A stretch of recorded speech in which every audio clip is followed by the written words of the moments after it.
ফিতনা ফাসাদ কেমন, মানে আল্লাহ রাব্বুল আলামিন কোরআনে একটা বিষয় বলছেন, সমাজ তার উল্টা চলছে, এগুলো ফিতনা।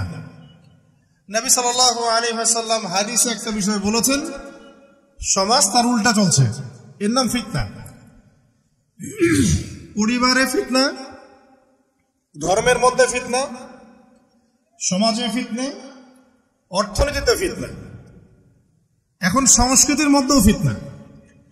তো এই ফিতনাময় পরিবেশে নবী সাল্লাল্লাহু আলাইহি ওয়াসাল্লাম বলেছেন যে কেউ যদি ঈমান এবং আমলের উপরে, মানে নবী সাল্লাল্লাহু আলাইহি ওয়াসাল্লামের আদর্শের উপরে সবর করতে পারে, টিকে থাকতে পারে, তার জন্য 50 জন শহীদ সাহাবীর নেকি হবে ইনশাআল্লাহ। ফিতনাময় পরিবেশে যদি সবর করা যায়, হকের উপর অটল থাকার চেষ্টা করা যায়, ইনশাআল্লাহ আপনি 50 জন শহীদ সাহাবীর নেকি পাবেন ইনশাআল্লাহ। তো প্রত্যেকটা ক্ষেত্রেই আপনি ফিতনা পাবেন। পরিবারের দিকে তাকাবেন, দেখবেন পরিবারের বন্ধনগুলো আগের মতো নাই, প্রচুর ডিভোর্স হচ্ছে, স্বামী স্ত্রীর বিচ্ছেদ প্রচুর বেড়ে গেছে। তারপরে সন্তান সন্ততি আমাদের পরিবারে যারা আছে, দেখবেন এরা বেশিরভাগই দুনিয়াদার হয়ে গেছে, দিনের খুব একটা ফিকির নাই। বেশিরভাগ পরিবারের সদস্য দেখবেন নামাজ কালামের এখন ধার ধারছে না। ম্যাক্সিমাম পরিবার থেকে আস্তে আস্তে পর্দাটা কিন্তু শিথিল হয়ে যাচ্ছে। আপনি ব্যক্তি জীবনের দিকে তাকিয়ে দেখেন, গর্বের সাথে আমরা বলি না যে 90% মুসলিমের বাংলাদেশ, দেখবেন মেজরিটি সংখ্যক মুসলিম 5 ওয়াক্ত নামাজ জামাতে পড়ে না। বেশিরভাগ মুসলিম দেখবেন আল কোরআন বিশুদ্ধ করে তেলাওয়াতও করতে পারে না। তো এরপরেও আমরা দাবি করি যে আমরা প্রকৃত মুসলিম, জান্নাত আমাদের জন্য অপেক্ষা করছে। আসলে বাস্তবতা এমন নয়। যারা কোরআন আমরা টুকটাক পড়তে জানি, তাদের মধ্যে কত পার্সেন্ট কোরআনের অর্থ বোঝে? এই আল্লাহ পাকের কিতাব আমার হাতে আছে, এই কিতাবের অর্থ কতজন বোঝে? এটা একটা চ্যালেঞ্জ। যারা কোরআন পড়তে জানি আমরা, তাদের প্রতি চ্যালেঞ্জ, দেখেন তাদের মধ্যে কত পার্সেন্ট মানুষ কোরআনের অর্থ বলতে পারবে। আর অর্থটা যে জানা জরুরি, এই বিষয়টাও আমরা এখন জনগণকে বোঝাতে ব্যর্থ হচ্ছি। কোরআনের অর্থটা যে বোঝাটা জরুরি, এটা বোঝাতেও ব্যর্থ হচ্ছে। কারণ আমরা সবাই প্রত্যেক হরফে 10 নেকি পেতে চাই। কোরআন তেলাওয়াত করলে প্রত্যেক হরফে 10 নেকি হবে, এই তো। এই কনসেপ্ট যখন আমার মাথায় ঢুকে গেছে, আমি ওখানে নিজেকে থামিয়ে দিয়েছি। অর্থ বুঝে গবেষণা করলে এবং কোরআন কেন্দ্রিক জীবন ব্যবস্থা গড়লে যে আরো বেশি নেকি হয়, এটা আমার মাথায় নাই। প্রত্যেক হরফে 10 নেকি তো আপনি পাবেন তেলাওয়াত করলে, কিন্তু অর্থ বুঝে এর ভিতরে ঢুকলে, গবেষণা করলে এর মূল স্বাদটা পাওয়া যায়, এটা আমরা বুঝতে পারছি না।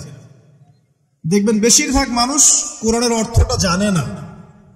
আবার আমরা যারা টুকটাক ভাঙাচুরো অর্থ জানি, তারা আবার দেখবেন কোরআনের সমস্ত আদেশ মেনে চলতে পারছি না এবং কোরআনের সমস্ত নিষেধও বর্জন করতে পারছি না। সমস্যা কিন্তু এখানেও থেকে গেছে। আমার কোরআনের ব্যাখ্যায় আছে হাদিস। তো এই হাদিসকে কেন্দ্র করে কোনো বিভ্রান্তির সুযোগ ছিল না, কিন্তু এখানেও আমরা বিভিন্ন জাল এবং বানোয়াট হাদিসের উপর আমলও শুরু করেছি। হাদিসের নামে এমন অনেক কিছুই চলছে সমাজে, যেগুলোর সাথে হাদিসের কোনো সম্পর্ক নাই। আমি বলতে চাচ্ছি যে হাদিসের নামে আবার সমাজে এমন অনেক আমল চালু আছে, যেগুলোর সাথে আবার হাদিসের কোনো সম্পর্ক নেই। তো দেখুন, ধর্মের মধ্যেও সমস্যা থেকে গেছে। আবার আমরা সবাই মুসলিম, আমাদের সবার ইউনাইটেড থাকার কথা। মুসলিম একটা জাতি, তাদের আল্লাহ একজন, রাসূল একজন, কিবলা এক, তাদের সবার মধ্যে একটা ইউনিটির কথা ছিল।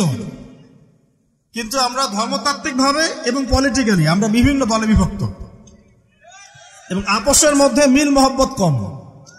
বাইরে হয়তো আমরা বলি যে আমি একজন ধর্মতাত্ত্বিক দলের সদস্য, সে আরেকটা ধর্মতাত্ত্বিক সংগঠনের সদস্য, সে আরেকটা মানহাজ ফলো করে, সে আরেক জামায়াতের, সে আরেক তরিকার ইত্যাদি।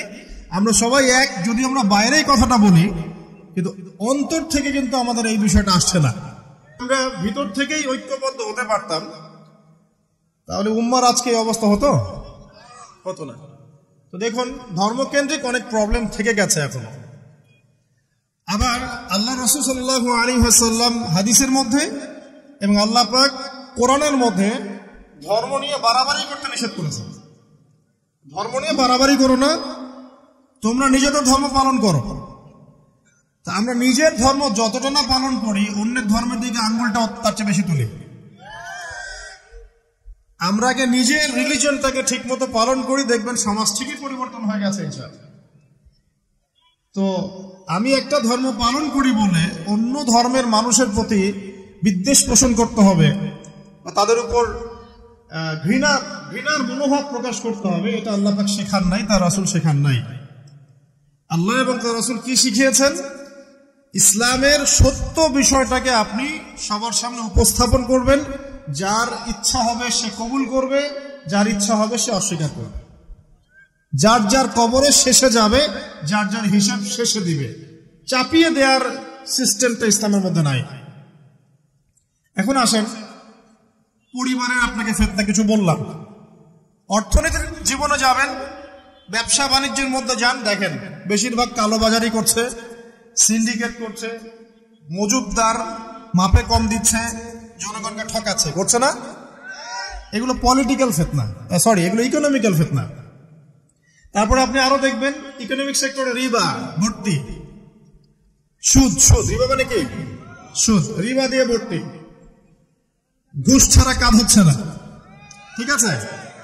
অন্যের সম্পদ আত্মসাৎ না করলে আমাদের পেটের ভাত হজম হচ্ছে না। তো এই যে দুর্নীতি বলেন, ঘুষ বলেন, রিবা বা সুদ বলেন, হ্যাঁ, তারপরে কালোবাজারি বলেন, কালো টাকা সাদা করার টেন্ডেন্সি বলেন, পাচার বলেন, সবগুলো অর্থনৈতিক ফিতনা। এগুলো হচ্ছে কি? অর্থনৈতিক ফিতনা। এবার দুজন ফেরেশতা মাথার দিক থেকে আসবেন, আসতে চাইবেন, সালাত বলবে এখান দিয়ে আসা যাবে না, এদিক দিয়ে আসা যাবে না। ডান দিক দিয়ে আসতে চাইবেন, এদিক দিয়ে আসা যাবে না। বাম দিক দিয়ে আসতে চাইবেন, যাকাত বলবে এদিক দিয়ে আসা যাবে না। পায়ের দিক দিয়ে আসতে চাইবেন, আমলগুলো বলবে এদিক দিয়ে আসা যাবে না। তখন যাই হোক, তারা আসবেন। এটা কথা কি? এটা কথাটা হচ্ছে যে সালাতের গুরুত্ব, মানে সে সালাত আদায় করেছে, সে আমার হক আদায় করেছে, আমি তার পক্ষে আছি, পক্ষ বুঝাচ্ছে। রোজা বলবে আমি ওর পক্ষে আছি, তাকে আপনি কোনো শাস্তি দিবেন না, আমি তার পক্ষে আছি। আপনারা দুজন তাকে শাস্তি দিবেন না, আমি যাকাত তার পক্ষে আছি, এটা পক্ষে থাকার কথা। তারপরেও তারা আসবেন, চোখগুলো হবে নীল এবং কালো বল, নীলাভ চোখের কালো। মুনকার নাকি? উঠে বসিয়ে দেওয়া হবে। এবার তিনটা প্রশ্ন। প্রথমে প্রশ্ন হচ্ছে কি? মান রব, তোমার রবকে। তখন মুমিন বান্দা বুক ফুলিয়ে বলবে রব্বি আল্লাহ, আমার রবকে আল্লাহ। পৃথিবীতে যে ব্যক্তি আল্লাহর সাথে শিরিক করে নাই, আল্লাহর তাওহীদের উপর থেকেছে এবং তার উপরে মৃত্যুবরণ করেছে, ইনশাআল্লাহ সে ব্যক্তি এর উত্তর নির্দ্বিধায় দিতে পারবে ইনশাআল্লাহ। আর দুনিয়াতে যে বা যারাই আল্লাহর সাথে শিরিক করবে, আল্লাহর সাথে শিরকের পাবে লিপ্ত হবে, ওই অবস্থায় মারা যাবে, তাওহীদের উপর থাকবে না, কোশ্চিন কালেও মান রব্বুক উত্তর দিতে পারবে না। তারপরে প্রশ্ন হয়ে যাবে মা দীনুক, তোমার দিন কি ছিল? মুমিন বান্দা উত্তর দিবে কি?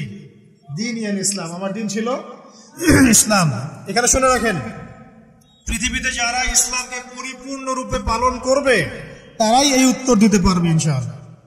যারা ইসলামকে ঠাট্টা বিদ্রুপের হাসি তামাশার পাত্র বানিয়েছে, মন চাইলে কিছু করি, মন চাইলে কিছু করি না, সহজগুলো একটু আমল করি, বাকি কিছুর আমল ধারি না, হ্যাঁ, নামাজ পড়ি, সুদ ছাড়তে পারি না, ঠিক আছে, বছর বছর ওমরা করি, এদিকে ঘুষ দুর্নীতি ছাড়তে পারি না, ইসলামকে ঠাট্টা তামাশার পাত্র বানিয়েছে, এরা কোশ্চেন কালে উত্তর দিতে পারবে না। মা দিন দিনে পরিপূর্ণরূপে ইসলামে প্রবেশ করতে বলেছেন আল্লাহ রাব্বুল আলামিন। যারা পরিপূর্ণরূপে ইসলামে প্রবেশ করবে এবং ইসলামের প্রতিটা মৌলিক বিধান মেনে চলবে, ইনশাআল্লাহ তারা এর উত্তর দিতে পারবে। এরপরে আসবে তৃতীয় প্রশ্ন। নবী সাল্লাল্লাহু আলাইহি ওয়াসাল্লামকে দেখানো হবে, যখন দেখানো হবে তখন সূর্য যখন ডুবে যায়, যে দৃশ্যটা আমরা দেখতে পারি না, ওই দৃশ্যটা ভেসে উঠবে। এবং মুমিন বান্দা অস্থির হয়ে যাবে, বলবে আমাকে ছেড়ে দাও, আমি নামাজ পড়বো। সুবহানাল্লাহ। তার কারণ তার কাছে মনে হবে যে আসরের ওয়াক্ত হয়ে গেছে, আসরের ওয়াক্ত হয়ে গেছে, আসরের ওয়াক্ত চলে যাচ্ছে, আমাকে নামাজ পড়তে হবে। চিন্তা করেছেন? ওই যে একটা হাদিস আছে না, যে 7 শ্রেণীর মানুষকে আল্লাহ রাব্বুল আলামিন আরশের ছায়া দিবেন। তার মধ্যে এক শ্রেণীর মানুষকে যার অন্তর মসজিদের সাথে ঝুলে থাকে, তার মন মসজিদের সাথে ঝুলে ছিল। এই সূর্য ডুবে গেল বলে আমাকে ছেড়ে দাও, আমি নামাজ পড়তে যাব। তখন ফেরেশতারা বলবেন, তোমাকে নামাজ পড়তে দেয়া হবে, তবে তার আগে তুমি এর উত্তর দাও। কি উত্তর? এই ব্যক্তির দিকে তাকাও। তখন নবী সাল্লাল্লাহু আলাইহি ওয়াসাল্লামকে দেখানো হবে, সাল্লাল্লাহু আলাইহি ওয়াসাল্লাম দরুদ পড়বেন। বলা হবে যে এই ব্যক্তির সম্পর্কে তোমার কি ধারণা? মান হাযা রাজুলু বুইসা ফীকুম, এই ব্যক্তি কে, যাকে তোমাদের কাছে পাঠানো হয়েছিল? মুমিন ব্যক্তি নির্দ্বিধায় বলে দিবে যে তিনি হচ্ছেন আমার নবী মুহাম্মদুর রাসূলুল্লাহ সাল্লাল্লাহু আলাইহি ওয়াসাল্লাম। দেখুন, পৃথিবীতে যে বা যারাই নবী সাল্লাল্লাহু আলাইহি ওয়াসাল্লামের সুন্নতের উপর আমল করবে, ইনশাআল্লাহ সে তার উত্তর দিতে পারবে। দুনিয়াতে যারা নবীর সুন্নতের 5 পয়সা পরোয়া করছে না, তার আদর্শের 5 পয়সা দাম দিচ্ছে না, তারা কোশ্চিনকালে উত্তর দিতে পারবে না। নাম হতে পারে আব্দুর রহমান, আব্দুর রহিম, নবীর সুন্নতের ধার ধারে না, তারা উত্তর দিতে পারবে না। নবীর সুন্নতের গুরুত্ব কত গভীর, এটা আমাদেরকে এখান থেকে বুঝতে হবে। তাই প্রিয় যুবক ভাইরা, মুসলিম ভাইরা, আমাদের জীবনটাকে নবীর আদর্শ এবং সুন্নতে ঢেলে সাজাতে হবে। সকাল থেকে সন্ধ্যা পর্যন্ত প্রতিটা কাজ করবো কার তরিকায়? রাসূলের তরিকা। নামাজ পড়বো তার তরিকায়, রোজা, সিয়াম, হজ, জাকাত, আমল, মুআমালাত, আখলাক সব কার তরিকায়? নবী সাল্লাল্লাহু আলাইহি ওয়াসাল্লামের তরিকা অনুযায়ী ইনশাআল্লাহ। আল্লাহ পাক তৌফিক এনায়েত করুন, আমিন। এবার ফেরেশতা দুজন জিজ্ঞাসা করবেন অবাক হয়ে, যে তুমি কিভাবে এটা জানলে? তুমি কিভাবে এই 3টা প্রশ্নের উত্তর দিতে পারলে? কারণ বেশিরভাগ মানুষ তো উত্তর দিতে পারবে না, বেশিরভাগ মানুষই এই উত্তর দিতে পারবে না। কারণ কিয়ামতের মাঠে 1999 জন মানুষ জাহান্নামে যাবে, নাউযুবিল্লাহ। তো এটা কঠিন পরীক্ষা। আল্লাহ রাসূল সাল্লাল্লাহু আলাইহি ওয়াসাল্লাম বলেছেন যে নিশ্চয়ই তোমাদেরকে এখানে পরীক্ষায় ফেলা হবে, আর তোমরা যদি এই পরীক্ষা জেনে তোমাদের মৃতদেরকে দাফন করা থেকে বিরত না থাকতে, তাহলে আমি তোমাদেরকে শুনিয়ে দিতাম কবরে কেমন পরীক্ষা হয়। মানে যদি আমরা শুনতে পারতাম যে কবরে কেমন পরীক্ষা হয়, আমরা ভয়ে আমাদের মৃতদেরকে দাফন পর্যন্ত করতাম না। এটা নবীজি বলছেন সাল্লাল্লাহু আলাইহি ওয়াসাল্লাম। তাকে জিজ্ঞাসা করা হবে যে তুমি কিভাবে জানলে এটা? বেশিরভাগ মানুষ তো পারে না উত্তর দিতে। তখন সেই ব্যক্তি বলে বসবে, সেই ব্যক্তি বলবে যে ক্বরাআতু কিতাবাল্লাহ, আমি আল্লাহর কিতাব এই কোরআন পড়েছি। মুমিন বলবে আমি আল্লাহর কোরআন পড়েছি, ফাআমানতু বিহি, আমি এর উপর ঈমান এনেছিলাম, ওয়া সাদ্দাকতু, এবং সত্যায়ন করেছিলাম। সুবহানাল্লাহ। অতএব দুনিয়াতে যারা দ্বীনের জ্ঞান অর্জন করছে না, কোরআন পড়ছে না, হাদিস পড়ছে না, পড়াশোনার চেষ্টা করছে না, জানার চেষ্টা করছে না, কবরে পাওয়ার ডিফিকাল্ট আছে। এটা একটা অন্যতম প্রশ্ন। আমরা কিন্তু মনে করি 3টা প্রশ্ন হচ্ছে, আসলে প্রশ্ন হচ্ছে কয়টা? 7টা। 3টার পরে আরো একটা এক্সট্রা। কিভাবে জানলে? তার উত্তর দিচ্ছে আমি আল্লাহর কিতাব পড়েছি, ঈমান এনেছি, সত্যায়ন করেছি। সুবহানাল্লাহ। নবী সাল্লাল্লাহু আলাইহি ওয়াসাল্লাম হাদিসের পরের অংশ বলছেন যে যখন কাফের বান্দাকে উঠানো হবে, তখন ডানেও কিছু নাই, বামেও কিছু নাই, সামনে পিছনে কিচ্ছু নাই।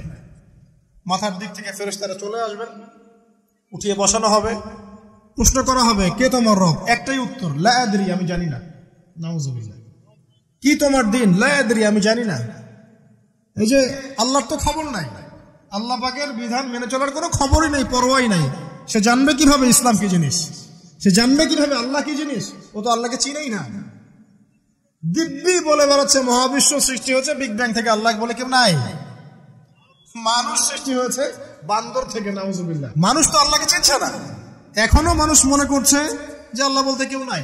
এবং এই মুক্ত চিন্তার নামে, বাক স্বাধীনতার নামে নাস্তিকতার যে চর্চাটা বেড়েছে বাংলায়, এটা আশঙ্কাজনক।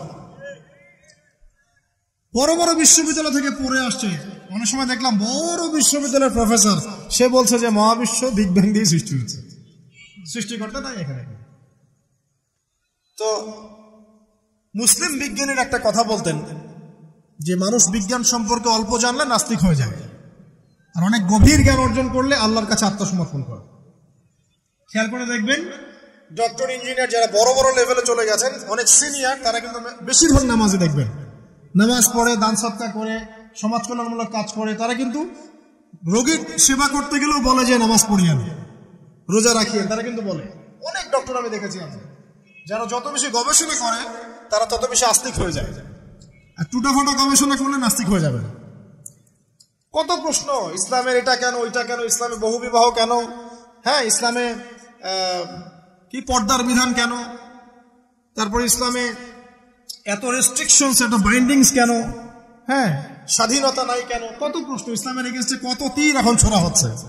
তো এই ব্যক্তি কেমন করে উত্তর দিবে যে মাহাদিনুক, তোমার দিন কি?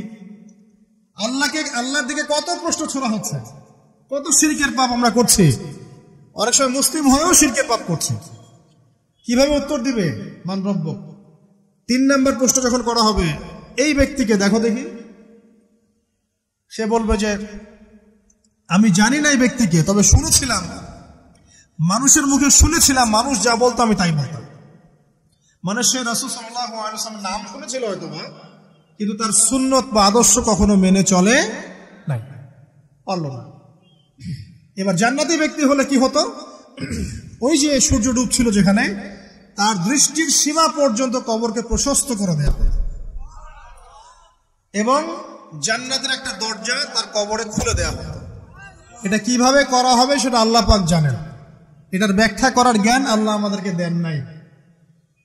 যে মানুষের ক্ষুদ্র জ্ঞানে মানুষ ব্যাকটেরিয়া, ভাইরাস নিয়ে গবেষণা করতে হিমশিম খেয়ে যায়, সে মহাবিশ্বের স্রষ্টা নিয়ে কিভাবে গবেষণা করবে? আল্লাহ পাকের অসীম জ্ঞানের সামনে আমার জ্ঞান কি? খুবই ক্ষুদ্র। হাদিসে এসেছে বুখারী শরীফের মধ্যে, যে একটা মহাসমুদ্রের মধ্যে যদি একটা পাখি 1 ফোঁটা পানি উঠিয়ে নিয়ে যায়, ওই 1 ফোঁটা পানি হচ্ছে মহাবিশ্বের জ্ঞান, আর বাকি পুরো মহাসাগর হচ্ছে আল্লাহ পাকের জ্ঞান। তো আমরা এই ক্ষুদ্র জ্ঞানের মানুষ হয়ে আল্লাহর জ্ঞানকে কেমন করে পেনিট্রেট করতে পারি? তো আল্লাহ পাক জান্নাতের দরজাগুলো খুলে দিবেন, একটা দরজা খুলে দিবেন, সেখান থেকে বাতাস আসবে, জান্নাতের নাজ নিয়ামত উপভোগ করতে থাকবে, এবং তার রূহটাকে সবুজ রঙের পাখির আকৃতিতে জান্নাতে রেখে দেওয়া হবে। ইল্লিন মানে ওখানে জান্নাতের নিয়ামত সে পাবে। এটাকে বলা হয় দারুল বারজাখ, বারজাখের জীবন। জীবন অনেকগুলো, একটা ছিল রুহের জগৎ। রুহের জগতে আমরা সবাই ছিলাম। শোনেন, রুহের জগতে যার সাথে যার বন্ধুত্ব, ভালোবাসা গভীর ছিল, দুনিয়াতে তার সাথে তার ভালোবাসা বেশি। এটা হয়তো জানেন না, জানতেন হাদিসটা? রুহের জগতে যদি কখনো আপনার সাথে আমার দেখা হয়ে থাকে, দুনিয়াতে আপনার সাথে আমার দেখা হবে ইনশাআল্লাহ। রুহের জগতে যদি আপনার আমার মধ্যে ঘনিষ্ঠ ভালোবাসা থেকে থাকে, এখানেও ভালোবাসা হয়ে যাবে ইনশাআল্লাহ। এটা বলে আমি আবার তোমাদের বয়ফ্রেন্ড গার্লফ্রেন্ড ভালোবাসা বুঝাই নাই, ওই ভালোবাসার কথা বলি না। আবার রুহের জগতে বিদ্বেষ, এখানেও দেখবেন বিদ্বেষ। ওটা একটা জগৎ ছিল যেখানে আল্লাহ পাক সমস্ত আদম সন্তানকে সৃষ্টি করে তাদের রূহটাকে রেখেছিলেন এবং ওয়াদা নিয়েছেন। কি ওয়াদা? আল্লাহ পাক বলেছিলেন আলাস্তু বিরাব্বিকুম, সূরা আরাফের 182 নম্বর আয়াত পড়ে দেখবেন, 182 নম্বর আয়াত। আল্লাহ পাক বলেছিলেন যে আমি ওয়াদা নিয়েছিলাম, আলাস্তু বিরাব্বিকুম, আমি কি তোমাদের রব নই? আমরা সবাই বলেছিলাম বেলা ইয়া রব্বি, অবশ্যই আপনি আমাদের রব। দুনিয়াতে এসে আমরা ভুলে গেছি। এই ভুলে যাওয়াটা মনে করায় দেওয়ার জন্য আল্লাহ পাক আসমানি কিতাব নাজিল করেন, নবী রাসূল পাঠান, আমাদের কান পর্যন্ত ইসলামের দাওয়াত পৌঁছে দেন, যাতে আমরা মনে করতে পারি। এবার আসেন রুহের জগতের পর আসলাম এই যে দুনিয়ার জগৎ, দারুদ দুনিয়া। দুনিয়ার মধ্যে আছি হয়তো 50, 60, 70, 100 বছর হাইয়েস্ট। এরপর যাবে দারুল বারজাখ, বারজাখের জগৎ। পাপী ব্যক্তি হলে জাহান্নামের দরজা খুলে দেওয়া হবে, আর জাহান্নামের সে আযাব ভোগ করতে থাকবে, এবং পুণ্যবান ব্যক্তি হলে জান্নাতের দরজা খুলে দেওয়া হবে এবং এর নাজ নিয়ামত সে ভোগ করতে থাকবে। তখন তাকে বলা হবে এটা জান্নাতের সেই জায়গা যেখানে তুমি থাকবে। এটা দেখার সাথে সাথে, শোনার সাথে সাথে তার যে খুশি, উৎফুল্লতা আরো অনেক বেড়ে যাবে। এবং সে কি করবে জানেন? সে পৃথিবীতে ফিরে আসতে চাইবে। সে বলবে আমাকে আমার পরিবার বর্গকে জানাতে দেন, আমাকে আমার পরিবার বর্গকে জানাতে দেন যে আমি ভালো আছি। তখন ফেরেশতারা তাকে বলবেন যে এটা সম্ভব না, তোমার এবং তাদের মাঝে দারুল বারজাখ আছে, তুমি এটা ভেদ করে যেতে পারবে না। তখন তার আত্মাটাকে ইল্লিনে দেওয়া হবে, একটা সবুজ পাখির আকৃতিতে জান্নাতে ঘুরে বেড়াবে ইনশাআল্লাহ। আর যদি জাহান্নামী হয় তাহলে যে বললাম দরজা খুলে যাবে, জাহান্নামের মর্মান্তিক আযাব তার দিকে আসতে থাকবে, কবর সংকুচিত হয়ে আসবে এমন ভাবে যাতে তার বাম পাজর ডান পাজরের ভিতরে এইভাবে ঢুকে যাবে। নাউযুবিল্লাহ। এবং এই আযাব চলতে থাকবে ইলা ইয়াউমি ইউবআসুন, পুনরুত্থানের দিন পর্যন্ত। এখন এই যে হাদিসটা আপনারা শুনলেন, এই হাদিসটা ব্যক্তিকেন্দ্রিক নয় কি? এখানে তিনটা বিষয় আপনাকে ফোকাস করতে হবে আমাদেরকে। এক, তাওহীদ, আল্লাহ পাকের তাওহীদ। দুই, রিসালাত, রাসূলুল্লাহ সাল্লাল্লাহু আলাইহি ওয়াসাল্লামের রিসালাত। এবং আখিরাত, পরকাল। এই তিনটা বিষয়ে খুব স্বল্প কথায় বলছি। দেখুন, তাওহীদ কি? আল্লাহ পাকের একত্ববাদ। এক আল্লাহকে আপনি সৃষ্টিকর্তা মানবেন, রিজিক দাতা মানবেন, পালন কর্তা মানবেন, সন্তান দাতা, ভালো মন্দের মালিক, সমস্ত কিছুর মালিককে আল্লাহ। আল্লাহ আল্লাহ আমাকে বাঁচিয়ে রেখেছেন, আল্লাহ আমাকে মৃত্যু দিবেন, আল্লাহ আমাকে রিজিক দেন, আল্লাহ আমাকে সন্তান দিবেন, আল্লাহ আমার ভালোর মালিক, আল্লাহ মন্দের মালিক, আল্লাহ সমস্ত কিছুর মালিক। এই কনসেপ্ট পরিষ্কার থাকবে, লা ইলাহা ইল্লাল্লাহ পরিষ্কার থাকবে। সমস্ত বিষয় কার পক্ষ থেকে? আল্লাহর পক্ষ থেকে। এই তাওহীদ, শর্ট সংক্ষিপ্ত কথা বললাম তাওহীদ। এর মধ্যে তিনটা ক্লাসিফিকেশন আছে: রুবুবিয়্যাত, উলুহিয়্যাত, আসমা ওয়া সিফাত। এটা আপনারা কিতাবুত তাওহীদ বই থেকে পড়ে নিন। সংক্ষেপে বলে দেই, রুবুবিয়্যাত আল্লাহ পাকের সমস্ত বিষয়গুলো তার দিকে সম্বন্ধ করা, সৃষ্টিকর্তা, পালনকর্তা, রিজিক দাতা সবকে আল্লাহ। উলুহিয়্যাত কি? দুনিয়াতে এসেছি আল্লাহ পাকেরই দাসত্ব করতে হবে, অন্য কারো দাসত্ব চলবে না, তাওহীদ উলুহিয়্যাত। আসমা ওয়া সিফাত কি? আসমা সিফাত মানে হচ্ছে আল্লাহ পাকের নাম গুণাবলীগুলো আছে। আল্লাহ পাক রহমান, আল্লাহ পাক রহিম, আল্লাহ পাক রাজ্জাক, হ্যাঁ, আল্লাহ পাক গফুর, আল্লাহ পাক শদীদুল ইকাব, সমস্ত গুণাবলী কার? আল্লাহ। এই হলো আসমা সিফাত। আল্লাহ পাক যেমন, আল্লাহ পাক তেমন, আল্লাহ পাক নিজের মতো, কারোর সাথে তুলনীয় নন। হুয়াল্লাহু আহাদ, একক। আল্লাহুস সামাদ, তিনি অমুখাপেক্ষী। লাম ইয়ালিদ ওয়া লাম ইউলাদ, তিনি জন্ম দেননি, জন্মিতও নন। ওয়া লাম ইয়াকুল লাহু কুফুয়ান আহাদ, তার সমতুল্য আর কিছুই নাই। আল্লাহ থেকে সবকিছু হয়, এটাই হলো তাওহীদ। এখন এর তাওহীদের বিরুদ্ধে গেলে কি হয়ে যাবে? শিরক। কেউ যদি মনে করে যে আল্লাহ ছাড়া কেউ আমাকে জীবন দিতে পারে, আল্লাহ ছাড়া কেউ আমাকে মারতে পারে, আল্লাহ ছাড়া কেউ আমাকে রিজিক দিতে পারে, অথবা আল্লাহ ছাড়া কেউ সন্তান দিতে পারে, আল্লাহ ছাড়া অন্য কারোর কাছে কেউ যদি দোয়া করে, আল্লাহ ছাড়া অন্য কারোর জন্য নজর মানত করে, আল্লাহ ছাড়া অন্য কারোর নামে কসম খায়, আল্লাহর হালালকে হারাম করে দেয়, আল্লাহর হারামকে হালাল করে নেয়, ঠিক আছে? আল্লাহ থেকে শুভ অশুভ আসে না, শুভ আল্লাহর পক্ষ থেকে আসে, অশুভ শয়তানের পক্ষ থেকে আসে, এমনও যদি কেউ মনে করে। শুভ অশুভ দুটোই আল্লাহর পক্ষ থেকে আসে, কিন্তু কেউ যদি মনে করে না শুভগুলো আল্লাহর পক্ষ থেকে, অশুভগুলো শয়তানের পক্ষ থেকে, এমনও যদি মনে করে, শিরক হয়ে যাবে। মুসলিমরা চলাফেরায় শিরক করছে। এখন মুসলিমরা আল্লাহ ছাড়া অন্য কারোর কাছে চাচ্ছে, মুসলিমরা অনেকে কবরে সিজদা করছে, মুসলিমরা অনেকেই মৃত মানুষের কাছে দোয়া করছে, হাতে বালা পরে আছেন, খোলেন না। কেন খোলেন না? ভয়ে, যদি আপনার ক্ষতি হয়। শিরক। মুসলিমরা দেখবেন আগুনের সামনে মাথা নত করছে, মুসলিমরা এখন মেডিটেশন করে, ধ্যান করে, মুসলিমরা জিনকে তাবে করতেছে। অনেক সময় দেখা যায় মুসলিমরা জাদু করতেছে, জাদুবিদ্যা, কুফরি কালাম করছে না? করছে। সবই শিরক, সবই শিরক। মুসলিমরা দেখবেন আল্লাহর হালাল যেগুলো আছে এগুলোকে হারাম করে ফেলছে, আবার অনেক সময় আল্লাহর হারামগুলোকে হালাল করে নিচ্ছে। সুদ কি ভাই? এখানে ফরজ, হালাল করে নেওয়া হয়েছে। মদ কি?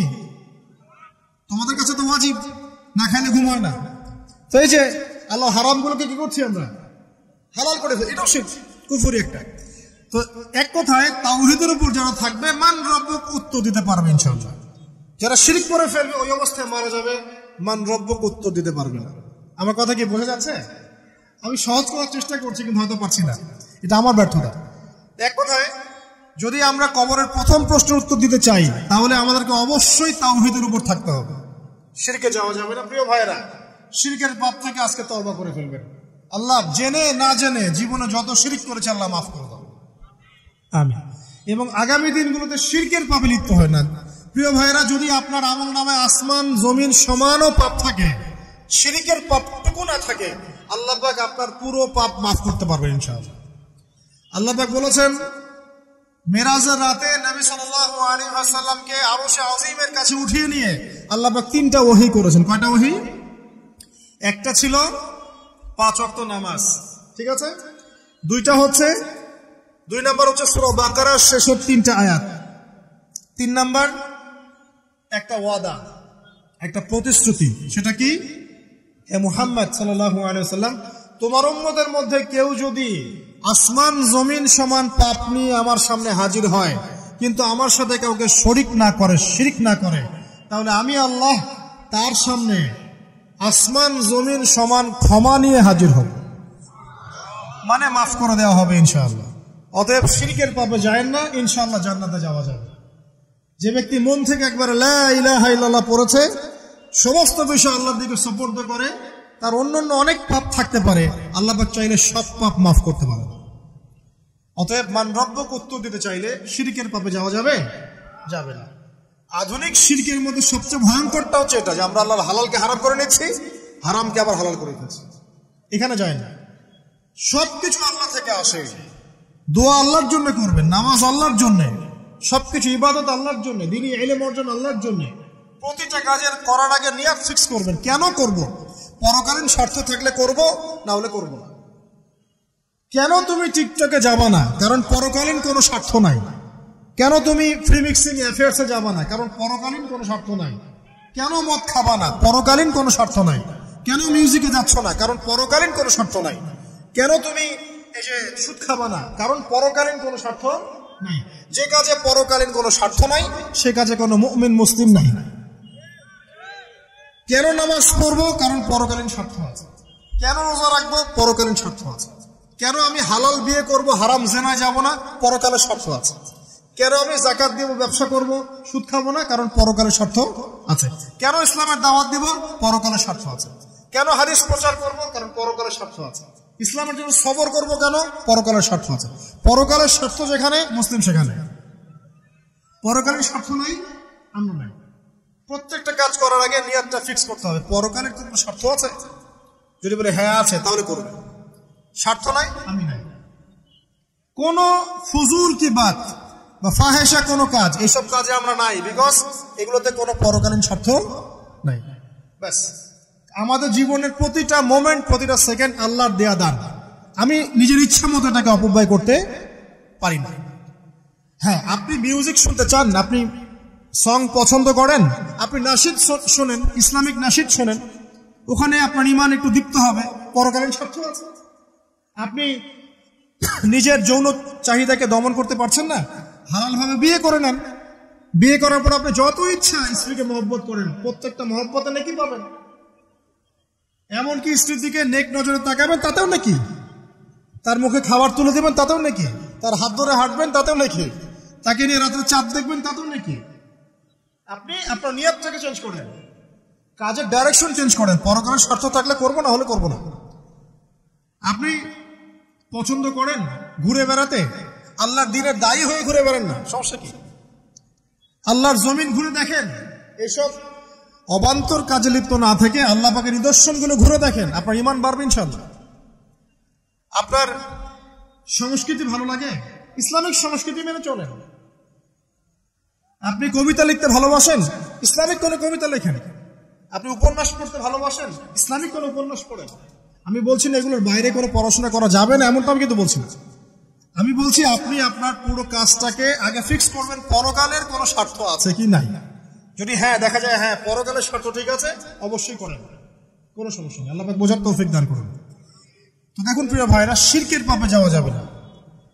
এই শিরকের পাপ না থাকলে আমল নামায় ইনশাআল্লাহ আমরা জান্নাতে যাব এবং কবরের উত্তর দিতে পারবো ইনশাআল্লাহ। মান রব্বক, উত্তর পাস ইনশাআল্লাহ।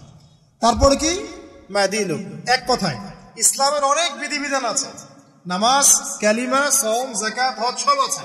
আমর বিল মারুফ, নাহি আনিল মুনকার, পিতামাতার খেদমত, প্রতিবেশীর অধিকার, স্ত্রীর অধিকার, তারপরে সন্তানদের অধিকার, যাকাত, সবকিছু আছে। এখন যদি ইসলামের কিছু অংশকে মেনে নেন, কিছু অংশকে না মানেন, এটা কিন্তু কুফরি। ইসলামের কিছু অংশকে মানছেন, কিছু অংশকে মানছেন না, এটা কিন্তু কুফরি। ইসলামের পরিপূর্ণ বিধানটাকে যদি মেনে চলেন, ইনশাআল্লাহু আযজা ওয়া জাল আপনি মা দিনক উত্তর দিতে পারবেন। আপনি আমল করতে পারেন না পারেন, মনে করেন আপনি আমল করতে পারছেন না, কিন্তু আপনি আকীদা পোষণ করছেন যে হ্যাঁ ইসলামে যা আছে আমি সবকিছু মেনে চলি, কিন্তু হয়তো আমল করতে গিয়ে আমি পারছি না। আমি হয়তো নামাজ 5 ওয়াক্ত পড়তে হয় আমি জানি, আমি মানি, কিন্তু আমার মাঝে মাঝে মিস হচ্ছে, মাঝে মাঝে আমি জামাত মিস করে ফেলছি।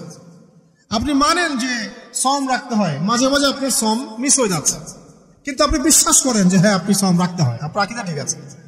আপনি যাকাত দেন নাই এতদিন, কিন্তু আকীদা রাখেন হ্যাঁ দিতে হয়, আমি সুযোগ পেলে দিয়ে দিব। এই যে কনসেপ্টটা ক্লিয়ার রাখা যায় না, ইসলামের বিধানগুলো প্রতিটা আমি মানি মন থেকে, হয়তো আমল করতে গিয়ে আমি পেরে উঠতেছি না বা হয়ে উঠছে না। ইনশাআল্লাহ একদিন না একদিন আল্লাহ পাক আপনাকে তৌফিক দিবেন, ইনশাআল্লাহ আল্লাহ পাক তৌফিক দান করুক। কিন্তু কনসেপ্ট যদি ক্লিয়ার না থাকে যে আমি কিছু অংশ মানি কিছু অংশ মানি না, এটা ইসলাম হলো না। উদখুলু ফিস সিলমি কাফা, পরিপূর্ণরূপে ইসলামে প্রবেশ করেন। দিনী বোন অনেকে আছে পর্দা হয়তো করতে পারছে না, কিন্তু মনে করে বিশ্বাস করে যে পর্দা করতে হয়, এটা ফরজ। ইনশাআল্লাহ আল্লাহ চাইলে ওকে একদিন তৌফিক দিবেন ইনশাআল্লাহ। হয়তো এখন মুখ খোলা আছে, হয়তো বা আগে গেঞ্জি টি শার্ট পরে ঘুরতো, এখন সেলোয়ার কামিজ পরছে, ঢিলে ঢালা জামা পরছে, এখনো বোরখা পরছে না। ওকে তুচ্ছ তাচ্ছিল্য করার দরকার নাই আপাতত, ওকে আরো বুঝান, আরো নরম হন, আরো বুঝিয়ে সুঝিয়ে ইসলামের দিকে আনার চেষ্টা করে। এতদূর এসেছে, ওই পর্যন্ত যাবে ইনশাআল্লাহ, কারণ ও বিশ্বাস করে হ্যাঁ পর্দা করতে হয়, আমি মানি পর্দা করতে হয়, কিন্তু আমি এখন করতে পারছি না, ইনশাআল্লাহ করবো, আল্লাহ পাক চাইলে তৌফিক দিবেন ইনশাআল্লাহ। তো এই যে বিষয়টা যে ইসলামকে মনে আগে ধারণ করা, যে না আমি মানি ইসলামের প্রত্যেকটা বিধান ঠিক আছে। চুরি করলে চোরের হাত কাটতে হয়, ইসলাম বলেছে। ডাকাতি করলে শাস্তি আছে, জেনা যদি কেউ করে 100 বেত্রাঘাত, মদ খাইলে 40টা বেত্রাঘাত, ব্যভিচার যদি করে কেউ, এই পরকীয়া করে বিবাহিত ব্যক্তি, রজম। এগুলো কেসাস, একজন হত্যা করলে তাকেও কেসাস করতে হয়। এই বিধানগুলো আছে। এখন আপনি বলতে পারেন আমি এই ওয়ার্ল্ডের প্রেক্ষাপটে এটাকে বাস্তবায়ন করতে পারছি না, কিন্তু আমি বিশ্বাস করি ইসলামে এই বিধানগুলো আছে, এটা আল্লাহর বিধান। ইনশাআল্লাহ আপনি মাফ পেয়ে যাবেন, ইনশাআল্লাহ আল্লাহ চাইলে আপনি মাফও পেয়ে যাবেন। কিন্তু যদি মনে করেন না এই যুগের এগুলো চলেই না, আমি আল্লাহ পাকের এইসব বিধান কিচ্ছু মানি না, আমি যে বিধান বুঝি এটাই চূড়ান্ত, তাহলে খবর আছে, তাহলে মা দিনই উত্তর দিতে পারবো না। তো বুঝেন বিষয়টা, বোঝেন, আকীদাটা ক্লিয়ার করেন যে না আমি পারতেছি না, এটা একটা বিষয়, কিন্তু আমি বিশ্বাস করি ইসলামের এগুলো অংশ, হয়তো আমি এখন পারছি না, ইনশাআল্লাহ ভবিষ্যতে পারবো। আল্লাহ চাইলে আপনাকে তৌফিক দিবেন ইনশাআল্লাহ। আমরা দোয়া করি আল্লাহ পাক আমাদেরকে পরিপূর্ণরূপে ইসলামে প্রবেশ করার তৌফিক দান করুন। আর সর্বশেষ কি, এটা যদি করতে পারে মা দিনই উত্তর দিতে পারবো। মান নবীকে উত্তর কখন দিতে পারবো? যখন একজন ব্যক্তি সারা জীবন নবী সাল্লাল্লাহু আলাইহি ওয়াসাল্লামের সুন্নতের উপর আমল করতে পারবে। এই যে ঘুম থেকে উঠলেন, ব্যাস ব্রাশটা নিয়ে দৌড়ে চলে গেলেন বাথরুমে, কি জন্য? ঘুম থেকে উঠলেন, আগে চোখটা একটু ঘষতে হবে, মুখে হাত দিতে হবে, তারপরে আপনি দোয়া পড়বেন। কি দোয়া পড়বেন? আলহামদুলিল্লাহিল্লাযী আহইয়ানা বা'দা মা আমাতানা ওয়া ইলাইহিন নুশুর। তারপরে আপনি যাবেন বাথরুমে। দোয়াটা না পড়ে কেন গেলেন? ঘুমাচ্ছেন, ঘুমানোর আগে আপনি অবশ্যই বলবেন। ঘুমানোর আগে একদম একটা গান শুনে, একটা গার্লফ্রেন্ডের সাথে 10টা মিনিট কথা বলে হ্যাঁ জান রাখি, ব্যাস, তারপরে ঘুমিয়ে গেলেন। ঘুমটা আপনার জন্য ইবাদত হলো না? হারামে লিপ্ত হতেন না? আল্লাহুম্মা বিইসমিকা আমুতু ওয়া আহইয়া পড়তেন, সূরা মুলক পড়তেন, সূরা কাফিরুন পড়তেন, সূরা ফালাক নাস ইখলাস পড়তেন, ঘুমিয়ে যেতেন। পুরো ঘুমটাই ইবাদত, পুরো ঘুমটাই নাকি ঘুমিয়ে আছেন নাকি পাচ্ছেন? আপনি ইচ্ছাকৃতভাবে আপনার আমলটা নষ্ট করলেন। ইস্তেঞ্জা করতে গেছেন, ইস্তেঞ্জা করতে গিয়ে গান শুরু করে দিল বাথরুমে। বাথরুম সিঙ্গার আছে না কিছু? বাথরুমে গান গাওয়ার জায়গা নাকি? তো ওখানে গান শুরু করলো। বাথরুমে গান গাবেন কেন? আপনি ঢোকার সময় বলবেন কি বিসমিল্লাহ আল্লাহুম্মা ইন্নী আউযু বিকা মিনাল খুবসি ওয়াল খাবাইস। এরপর ইস্তেঞ্জা করবেন, তারপরে আপনি গুফরানাকা বলে বের হয়ে আসবেন। পুরো ইস্তেঞ্জার সময়টুকু নাকি? নামাজ পড়তে দাঁড়িয়েছেন, এখানে রিয়া কোনো লৌকিকতা থাকবে না, লোকজন আমাকে দেখছে আমি ভালো করে নামাজ পড়ি, এমন থাকবে না। নামাজে দাঁড়িয়েছেন আল্লাহর জন্য খালেস। এখন আল্লাহ আপনার মাঝখানে আর কেউ নাই, আল্লাহ আপনার মাঝখানে আর কেউ নাই। এমনকি যা ইচ্ছা তাই নামাজ পড়বেন। একদল বের হয়েছে, এখন দেখে 2 ওয়াক্ত নামাজ পড়ে। তাদের বক্তব্য হচ্ছে যে 5 ওয়াক্ত নামাজ নাকি কোরআনে নাই। আর ওরা খালি কোরআন মানে, হাদিস নাকি মানে না। কত যে ফেরকা এখন বেরোচ্ছে আল্লাহ ভালো জানে। তো 5 ওয়াক্ত নামাজ কোরআনে নাই বলে, সুবহানাল্লাহ। তো 2 ওয়াক্ত নামাজ পড়ে। এখন নামাজ কি মন গরম ভাবে পড়লেই হবে? ফজরের নামাজে দাঁড়িয়েছেন, ফজর নামাজ কয় রাকাত? 2 রাকাত। এখন আমি যদি বলি নামাজ তো ভালো কাজ, 2 এর জায়গায় 4 পড়লে কি সমস্যা ফজরে? যদি এমনটা বলে হবে? কেন হবে না? কারণ নবী সাল্লাল্লাহু আলাইহি ওয়াসাল্লাম 2 পড়েছেন, আমাকে 2 পড়তে হবে, সিম্পল। 4 পড়লে আপনার নামাজ বাতিল। ফজরের নামাজ 4 রাকাত পড়লে নামাজ কি বাতিল হবে না? মাগরিবের নামাজে দাঁড়িয়েছেন, 3 রাকাত নামাজ। তখন আপনি মনে চিন্তা করছেন না 3 এর জায়গায় আমি 4 পড়বো, 5 পড়বো। নামাজ তো ভালো জিনিস, বেশি করলে কি সমস্যা? সবকিছু বেশি করতে হয় না। রাসূলুল্লাহ সাল্লাল্লাহু আলাইহি ওয়াসাল্লাম যা দিয়েছেন তাই করতে হয়। এর নাম সুন্নত। বাইরে গেলে হবে কি? বেদাত। প্রত্যেকটা কাজ খেয়াল করতে হবে। তো প্রত্যেকটা আমল এভাবে। নামাজ, এই যে রোজা, রোজা রাখবেন রমজান মাসে, রোজা রাখলে এটা ফরজ। আর আপনি চিন্তা করবেন রোজা তো ভালো জিনিস, আমি রমজানও রাখবো, শাবান পুরো 2 মাসে রাখবো, হবে? দেখেন, নফল বিষয়টা আলাদা, আমি ফরজের কথা বলছি। কেউ যদি মনে করে ফরজ রোজা আমি 2 মাসে রাখবো, রমজানও রাখবো, শাবানও রাখবো, রোজা ভালো জিনিস করলে কি সমস্যা হবে? হবে না। এভাবে হজ, হজ করতে হয় ওইখানে আরাফার মাঠে। আপনি মনে করেন কুড়িগ্রামে হজের একটা জায়গা বানাইলাম আমরা, মনে করেন কথার কথা, এমনও কিন্তু জায়গা আছে মানুষ অন্য জায়গায় হজ করে, কিন্তু আপনি ভাবছেন এমনি এমনি বলছি। এমন অনেক ফেরকা আছে মুসলিমদের মধ্যে, মুসলিম নামধারী, এগুলো মুসলিম না, হজেরও জায়গা বানাইছে আলাদা, ওখানে হজ করে, ওখানে তাওয়াফ করে। এখন হজ যেখানে করতে হবে ওখানে না করে যদি এখানে করি, হবে? হবে না। যাকাত দেওয়ার একটা লিমিট আছে, এইটুক দিতে হবে। আপনি এখন কম দিলেন, হবে? আবার দিলেন না, আমি একদম বেশি দিয়ে ফাটায় ফেলা বাইরে পারে, সেখানে হবে? তো এই জিনিসগুলো খেয়াল রাখতে হবে যে আমাদের এক কথায় নবী সাল্লাল্লাহু আলাইহি ওয়াসাল্লামের সুন্নাহটা মেনে চল। আমলের ক্ষেত্রেও একইভাবে, আপনার অর্থনৈতিক জীবনেও। নামাজ, রোজা, হজ, জাকাত আপনার পারফেক্ট। এবার আপনি এসেছেন অর্থনীতির ক্ষেত্রে, এসে মাশাআল্লাহ দাড়ি টুপি জুব্বা নিয়ে মাপে কম দিচ্ছেন, চলবে? দাড়ি টুপি জুব্বা আছে, মানুষকে ঠকাচ্ছেন, মজুদ করছেন, সিন্ডিকেট করছেন, অনেক সময় সরকারকে বিব্রত করে ফেলছেন, মাল মজুদ করছেন, দাম বেড়ে যাচ্ছে, বিব্রত হচ্ছে সরকার, হবে? দাড়ি টুপি পাগড়ি জুব্বা পরে, ভিতরটা আগে। ইমান ভিতরে না থাকলে দাড়ি টুপিতে লাভ আছে? তাকওয়া ভিতরে না থাকলে আমার দাড়ি টুপিতে লাভ আছে? মুহসিন হতে হবে। সো ইকোনমিক সেকশনে গিয়েও নবীর আদর্শ ভুলে যাওয়া যাবে না, সেখানেও তার আদর্শ মেনে চলতে হবে। এভাবে সমাজ জীবন, পরিবার, সর্বক্ষেত্রেই নবীর সুন্নাহ মেনে চললে পরে ওই ব্যক্তিকে উত্তর দেওয়া যাবে ইনশাআল্লাহ, তিনি আমাদের নবী মুহাম্মদ রাসূলুল্লাহ সাল্লাল্লাহু আলাইহি ওয়াসাল্লাম। সর্বশেষ গিয়ে বলা হবে কিভাবে জানলে? তখন উত্তর কি দিবে? মুমিন, আমি আল্লাহর কিতাব পড়েছি, ঈমান এনেছি, এরপরে আমি সত্যায়ন করেছি। তার মানে পড়াশোনা করতে হবে না ভাই, আল্লাহর কিতাব পড়তে হবে না? কারা কারা আল্লাহর কিতাব পড়তে জানেন হাত তোলেন।